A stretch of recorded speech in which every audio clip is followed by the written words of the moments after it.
بسم الله الرحمن الرحيم الصلاة والسلام على أشرف المرسلين. Mes chers élèves, vous êtes toujours avec le canal Matnour, canal des mathématiques, en première année internationale du cycle collégial. Dans cette séance, nous allons faire des exercices de démonstration. Suivez bien la séance. Donc nous passons au paragraphe de cette séance numéro 4. Premièrement, on va faire une démonstration en géométrie. Petit 1, comment démontrer. Deuxièmement, les étapes de démonstration. Troisièmement, exemple de démonstration. Et on va faire des exercices d'application. Premièrement, démonstration en géométrie. Donc, il faut savoir démontrer. Vous êtes en première année du cycle international. L'année prochaine, vous serez obligé de démontrer, surtout en géométrie. Comment démontrer? L'exercice de géométrie est composé de 2 questions. Première question, c'est la construction. On vous donne des données pour construire. Donc, construire une figure selon les données. Puis, la plupart du temps, on utilise des définitions ou des règles. Ce sont des données de construction qu'on utilise pour faire la construction, à discuter et à répondre aux questions. Donc, il faut faire attention. On appelle les données ou bien les hypothèses. Ce sont les hypothèses. Maintenant, on va faire une démonstration. Il faut suivre les étapes. Deuxième question qu'on trouve dans les exercices de géométrie, la justification ou la démonstration ou les calculs. Donc, justifier une propriété, justifier une position d'une droite, la nature d'un triangle, etc. Tout ça, c'est la question à justifier. Donc, on justifie ou on montre ou on démontre une conclusion ou on calcule une mesure d'un angle ou bien d'un segment ou bien d'un rayon d'un cercle ou bien d'un aire ou d'un périmètre. Tout cela sont des questions à répondre. Ce sont les conclusions. Les conclusions, toujours, ils viennent à la fin. On conclut. Donc, dans les mathématiques, les mots prouver, démontrer, montrer, justifier, signifient la même chose. La même chose, c'est-à-dire, ils ont le même sens. Justifier, c'est démontrer, c'est montrer la nature ou bien montrer que. Étape de démonstration. Une démonstration s'écrit en 3 étapes. Première étape, je sais. Ce qu'on nous donne, ce sont les hypothèses. Les hypothèses se trouvent dans l'énoncé de l'exercice. Les codes d'une figure isométrique, plus grand, plus petit, ce sont des codes d'une figure géométrique, des signes qu'on trouve sur les segments, les angles, et les questions précédentes peuvent être des hypothèses parce que on répond à une question, le résultat de la première question, on l'utilise dans la deuxième question pour répondre à la question numéro 2. Donc, ces expressions, on utilise dans cette étape, on utilise on a, puisque, si, comme par exemple le triangle a un angle droit, donc il est rectangle. Comme ça se trouve en première étape. Deuxième étape, on utilise une propriété ou une définition. Donc on va faire la rédaction de la démonstration. Dans la deuxième étape, on utilise toutes les propriétés qu'on connaît, la définition, la figure, et on répond. Les expressions utilisées, d'après, on sait que, on a aussi, Troisième étape, on conclut. Donc la conclusion, c'est la dernière étape. Ces expressions utilisées, les expressions sont alors, donc, on conclut que, enfin, en résultat. Il faut bien distinguer deux choses. Faire une constatation à partir d'une figure ou à partir de calcul. Constater quelque chose. Ce n'est pas démontrer. Démontrer en utilisant une propriété. Donc on a une constatation, on a une démonstration. Ce sont différentes. Des exemples de constatation et de démonstration. Par exemple, dans cet exemple, numéro 1, construire un triangle ABC et placer le point M et M milieu des deux côtés AB et AC. Donc on va faire une construction. Donc il faut construire premièrement la construction. Donc on a un point M milieu de AB, un point N milieu de AC. Donc ici que constatons, donc c'est le résultat qu'on va trouver sans démontrer. Donc cette droite, d'après vous, la constatation, c'est simple. Donc, la constatation, c'est, vous constatez bien que cette droite MN, elle est comment? Elle est parallèle à BC. Donc ici, on a une constatation, on n'a pas démontré. On a des données, M milieu de AB, N milieu de AC. La question, donc la réponse à la question, c'est simple. Constatons, on constate que MN est parallèle à BC. Pour l'exercice ou l'exemple numéro 2, on a un triangle ABC. On a une hauteur. D est une hauteur ici du sommet A. D' est une médiatrice. Ici, on va démontrer. Donc, démontrer que D est parallèle à D'. Donc, pourquoi? En justifiant. Donc, on va faire la correction. On a quoi? On a, au début, D est une hauteur ici de A.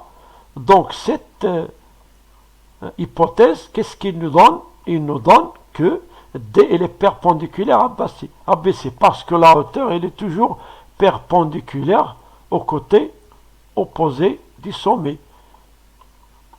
On sait que D', c'est une médiatrice. Ce sont des hypothèses. Donc, qu'est-ce qu'on conclut de cette hypothèse? Que D' elle est perpendiculaire à BC. La médiatrice est toujours perpendiculaire au support du segment. Donc, on a ici deux petites conclusions. D perpendiculaire à BC et D' perpendiculaire à BC.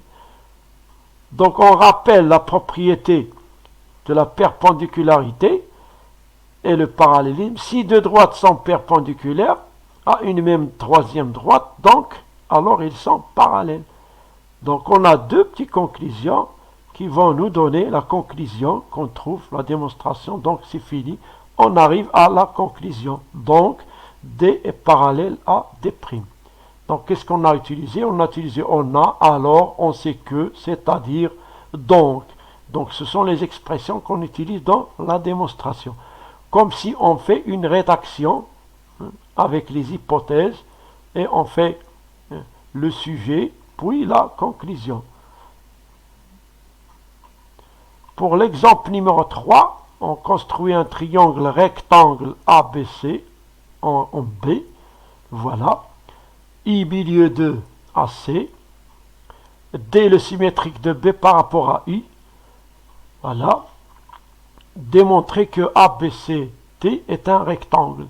Donc on va démontrer. Donc qu'est-ce qu'on a? Donc la rédaction de la démonstration.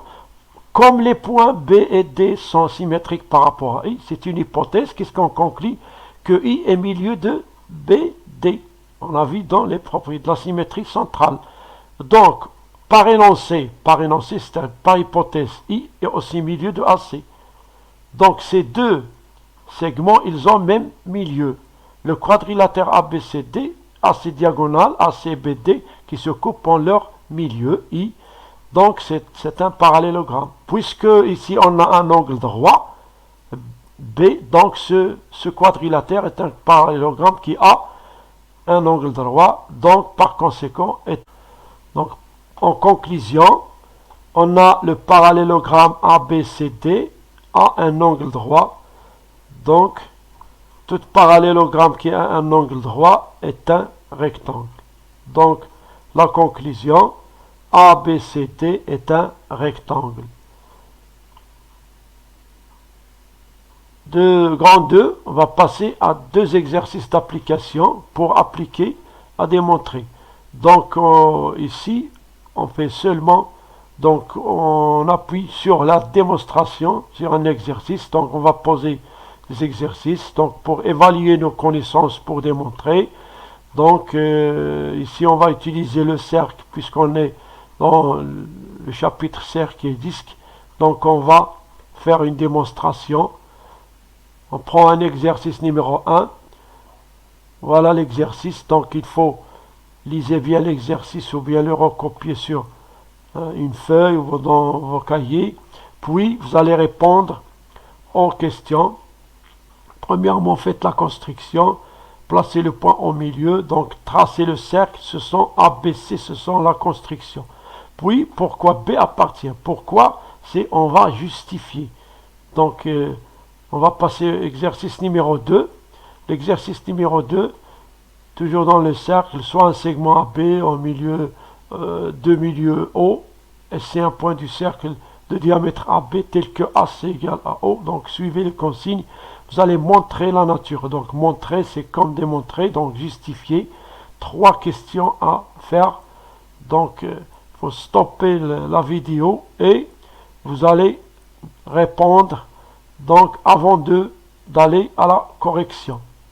Donc prenez un peu du temps. Correction de l'exercice numéro 1. Dans l'exercice numéro 1, on avait deux triangles KAL, KBL, rectangle en B, celui-là rectangle en A. Donc on va faire la construction. Premièrement, triangle KAL, rectangle A, puis KBL, rectangle B. Donc ils ont un côté commun, KL, c'est l'hypoténuse. C'est l'hypoténuse le plus grand côté dans le triangle rectangle. Premièrement, on place un point au milieu de KL. Le milieu avec le compas, on fait les arcs, puis on trace O. On trace le cercle de centre O et de diamètre KL, c'est-à-dire O le centre. Voilà. Donc, on obtient cette figure. Pourquoi le point B appartient à C? Donc, on va montrer, on vient démontrer que le point B appartient au cercle C. On a le cercle C de centre O et de diamètre KL. C'est-à-dire, ici, on va conclure que O est milieu de KL, parce que c'est le centre. Puisque le triangle KBL est un triangle rectangle en B, et ici on a le milieu de l'hypoténuse, donc puisque KL est l'hypoténuse, O est milieu, donc dans tout triangle rectangle, le milieu de l'hypoténuse il est équidistant des sommets. On a OB égale OL égale OK. Puisque OB égale OL, c'est-à-dire la distance entre B et O est égale au rayon, on a vu dans les positions des points, si un point il est de distance égale à R du centre O, donc ce point appartient au cercle. Donc puisque OB égale OK égale OL, donc le point, ici c'est le milieu de l'hypoténuse, il est équidistant des sommets, on a un triangle rectangle, donc on conclut que OB égale OK égale OL, puisque O est milieu de l'hypoténuse. Enfin, le point B appartient à C, au cercle C de centre O. C'est bien vu, donc on a démontré facilement, on a pris, on a, c'est-à-dire, et puisque, alors, et on conclut enfin que B appartient à C, au cercle C de centre O. Pour la correction de l'exercice 2, soit un segment AB de milieu O, soit c'est le cercle de centre O et de diamètre AB. Donc, on va prendre un point C. Donc, on va utiliser le compas. On va prendre le rayon. Puis, on va tracer un arc qui va couper le cercle C au point C. Donc, ici, on a un cercle. Et ici, on utilise. Donc, la distance AO est égale à la distance OC. Voilà. Quelle est la nature du triangle AOC? Donc, AC est égal à OC est égal à OA. Donc, on a C est un point du cercle de diamètre AB, c'est-à-dire, puisque le point C appartient au cercle, donc il est à distance est égale à R du centre O. OA égale OC. On sait que OA égale AC. Par hypothèse, ce sont des données, donc on a la distance AC est égale à la distance OA est égale à la distance OC. Donc ici, le point C, ou le triangle AOC, il a trois côtés isométriques de même mesure, donc elle est équilatérale. Donc on a utilisé OA, alors on a une petite conclusion, OA égale OC, puisque C appartient au cercle, et on sait que OA égale AC, donc on rassemble ces deux égalités en OA égale OC égale AC, donc ici on a trois côtés OA, OC, AC qui sont isométriques, donc le triangle AOC est équilatéral. Pour la deuxième question, la nature du triangle ABC, puisque donc on a ici O et milieu de quoi? C'est un centre, donc OA égale OB et égale OC, puisque C appartient. Donc on a ici, c'est une propriété. Si un point O il est équidistant des trois sommets d'un triangle, donc ce point O il appartient à l'hypoténuse. Donc celui-là c'est une hypoténuse du triangle ABC. Donc le triangle ABC est rectangle OC.